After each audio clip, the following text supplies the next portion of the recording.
আজ সোমবার। সবাই কেমন আছো? আশা করি তোমরা সবাই ভালো আছো, আমিও বেশ ভালো আছি। যাই হোক, আজকে যা কিছু রান্না করেছি না খুবই সাদামাটা, জানি না তোমাদের পছন্দ হবে কিনা। জানো তো, এক সময় আমি মাংস ছাড়া কিচ্ছু বুঝতাম না, মানে প্রতিদিনই যাই হোক না কেন মাংস আমার চাই। তবে মনে রাখবে, সুস্থ রাখার জন্য যেটা তোমার শরীরে প্রয়োজন সেটাই খাবে, তার বেশি খেতে যেও না।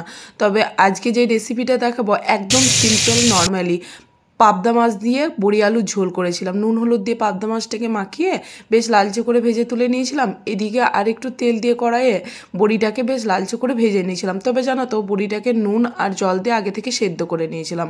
এরপর একটা কড়াইয়ে পরিমাণ মতো তেল দিয়ে তাতে কালো জিরে আর কাঁচা লঙ্কা, নুন, হলুদ আর কিছুটা আলু রেখেছিলাম, সেই আলুটাকে দিয়ে বেশ লালচে করে ভাজা ভাজা করে নেওয়ার পর পরিমাণ মতো জল দিয়ে ঢাকনা বন্ধ করে রেখে দিয়েছিলাম, যাতে ভালোভাবে আলুটা সেদ্ধ হয়ে যায়।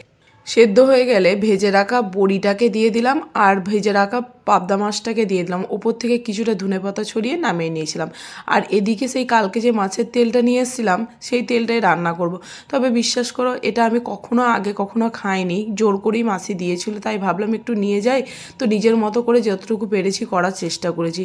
কিছুই না, কড়াইয়ে পরিমাণ মতো তেল দিয়ে তাতে কিছুটা রসুন কুচি আর কিছুটা পেঁয়াজ কুচি আর একটু জিরে গুঁড়ো দিয়ে বেগুনটা দিয়ে দিয়েছিলাম। এরপর নুন, হলুদ, ধনে এসব দিয়ে একটু নেড়েচেড়ে নিয়ে ঢাকনা বন্ধ করে রেখে দিয়েছিলাম।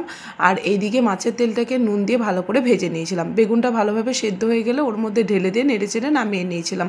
আজকে দুপুরের মেনুতে ছিল সাদা ভাত, বড়ি আলু দিয়ে পাবদা মাছের ঝোল আর মাছের তেল দিয়ে বেগুনের চচ্চড়ি। সত্যি কথা বলতে খেতে অপূর্ব লেগেছিল। তোমাদের ভিডিওটা কেমন লাগলো অবশ্যই কমেন্ট বক্সে জানিও।